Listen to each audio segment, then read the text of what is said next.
चाय बगीचे के श्रमिकों के वेतन को 105 रुपये से बढ़ाकर 176 रुपये करने और ग्रेट्युटी सहित सभी बकाया पैसा देना और दुर्गा पूजा के 15 दिन पहले ही 20% का बोनस देना, साथ ही साथ 5 दफा मांगों को मिलाकर T workers union of Tripura द्वारा श्रमिक दफ्तर के कमिश्नर को एक प्रतिनियुक्ति सौंपा गया। इस दौरान टी वर्कर्स यूनियन का महासचिव कानू घोष, पूर्व मंत्री और विपक्ष के विधायक तपन चक्रवर्ती का कहना है कि त्रिपुरा राज्य में चाय उद्योग के विकास में दिन ब दिन प्रगति हुए है, लेकिन इसके श्रमिकों को उनके वेतन से लगातार वंचित किया जा रहा है। सीपीआईएम सरकार के समय में चाय मजदूरों का वेतन 176 रुपये था, जो अब वर्तमान सरकार के समय में घटकर 105 रुपये हो गया है। पूर्व मंत्री और विधायक तपन चक्रवर्ती ने मीडिया को बताया कि राज्य के चाय कर्मचारी अपना दिन चाय बगीचे में बांस की झोपड़ियों में बिताता है, जो कि बारिश के मौसम में कभी भी गिर सकते हैं। इसलिए उनका मांग है कि राज्य सरकार मजदूरों को उनकी समस्याओं से जल्द मुक्त करे।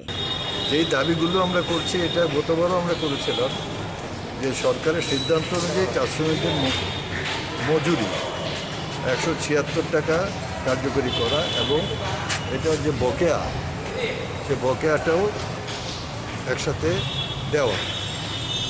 দ্বিতীয় হচ্ছে পুজোর 15 দিন আগে থেকেই আমরা অন্যান্যবারও এরকম করেছি যে 20% বোনাস যাতে ন্যূনতম, কোনো বাগান তার বেশি দিতে পারে কিন্তু কোনো বাগানেই 20%-এর নিচে বোনাস যাতে না হয় এটা সেটেল করতে হবে এবং পুজোর 15 দিন আগেই সেটা শ্রমিকদের হাতে যাতে পৌঁছায় সেই ব্যবস্থা করতে হবে।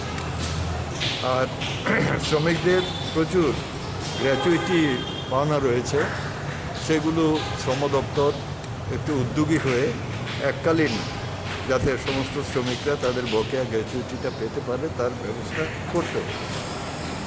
আর আপনারা জানেন যে শ্রমিকদের ঘরবাড়ি এগুলো প্রতি বছরই মেরামত করতে হয়, কারণ এগুলো সনবাসের ঘর থাকে।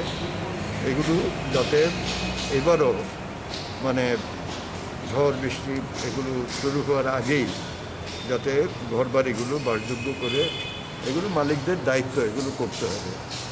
আর কিছু চা বাগানে পাতি তোলার ক্ষেত্রে নিজেদের ইচ্ছামতো নিরিখ চালু করেছে বলে আমরা শুনেছি। আমরা এটা শ্রম দপ্তরকে বলবো, তারা তথ্য নেই। এটা যদি করে থাকে কোনো বাগান তাহলে সম্পূর্ণ বেআইনি, এটা করা যায় না। আইনগতভাবেই হচ্ছে 20 কেজি পাতি তুললে পরে শ্রমিকরা তার সেদিনের মজুরি প্রাপ্য। তো এইটার যদি লঙ্ঘন কোনো বাগান করে থাকে এটা একেবারে শাস্তিযোগ্য অপরাধ।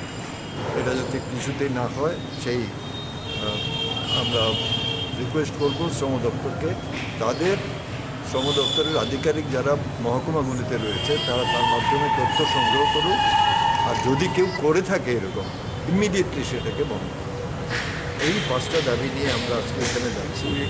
আমরা আশা করব যে তারা এখানে শ্রমিকদের স্বার্থের পক্ষে শ্রম দপ্তর দাঁড়াবে এবং শ্রমিকদের কল্যাণ দেখাই শ্রম দপ্তরের কাজ, যে এই কাজে তারা অন্যথা করবেন না, এটা আমরা